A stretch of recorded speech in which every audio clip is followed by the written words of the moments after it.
Hello guys, ഇതാണ് എൻ്റെ രണ്ടാം ദിശ. ബോയിച്ചിരിക്കുന്നതിൽ ഇപ്പുറത്ത് തന്നെയാണ് രണ്ടാം ദിശ. അവൾ കുവൈറ്റ് പോയിട്ട് വന്നിട്ട് മമ്മിക്ക് കൊടുക്കുന്ന സമ്മാനങ്ങൾ നിങ്ങൾ കാണുന്നത് ഗൈസ്. അപ്പോൾ ഈ കഴിഞ്ഞ ഈ ലീവിന് വന്ന് 30 ദിവസം ഞാൻ അവളുടെ കൂടെ ഉണ്ടായിരുന്നു. ജോലിക്ക് പോയിട്ട് വന്നിട്ട് അവളുടെ കൂടെ സ്പെൻഡ് ചെയ്യും. നമ്മളെന്തെങ്കിലുമൊക്കെ സൊറ പറഞ്ഞൊക്കെ ഇരിക്കുകയും കട്ടൻ കുടിക്കുകയും സ്നാക്സ് ഒക്കെ രാത്രികളിലാണ്. ഞാൻ ഡ്യൂട്ടി കഴിഞ്ഞ് വന്നിട്ട് ഞാൻ ഒരു 10 മണിയൊക്കെ വന്നിട്ട് ഫുഡൊക്കെ കഴിച്ചിട്ടാണ് നമ്മൾ ഇതൊക്കെ പറയാറ്. കൂടുതൽ സംസാരമാണെങ്കിൽ നമ്മുടെ ഈ കടബാധ്യതകൾ എങ്ങനെ മാറ്റി പുതിയ പുതിയ ബിസിനസ് എങ്ങനെ തുടങ്ങാം, ഈ സംസാരം വന്നിട്ട് പിന്നെ പിറ്റേ ദിവസം ഇതൊക്കെ മാർക്ക് റിപ്പീറ്റഡ് വീണ്ടും ഇതൊക്കെ തന്നെയാണ്, എങ്ങനെ നമുക്കിതൊക്കെ മാറ്റാം എന്നൊക്കെയുള്ള ചർച്ചകളാണ്.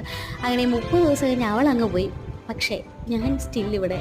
നമ്മൾ പറയുമല്ലോ 30 ദിവസം കഴിഞ്ഞിട്ട് നമ്മളൊരു ചലഞ്ച് ഏറ്റെടുത്താൽ അത് കഴിഞ്ഞ് കഴിഞ്ഞാൽ നമുക്ക് പിന്നെ അതിൽ നിന്ന് മാറാൻ പറ്റില്ല. അത് ശരിയാണ് ഗൈസ്. ഞാനിപ്പോൾ 30 ദിവസം ഞാൻ ഇങ്ങനെ ഉറക്കം വരാതെ അവളെ ആലോചിച്ച് അവളെ മിസ്സിങ് ഉള്ള വീഡിയോകൾ ചെയ്ത് അങ്ങനെ ഇരിക്കുക. പ്ലാൻഡ് വീഡിയോസ് അല്ലാത്തതുകൊണ്ട് ഇത് ഫിനിഷിങ് എൻഡിങ് ഒന്നും ആയിരിക്കത്തില്ല. അപ്പോൾ എനിക്ക് അവളെ മിസ് ചെയ്യുന്നത്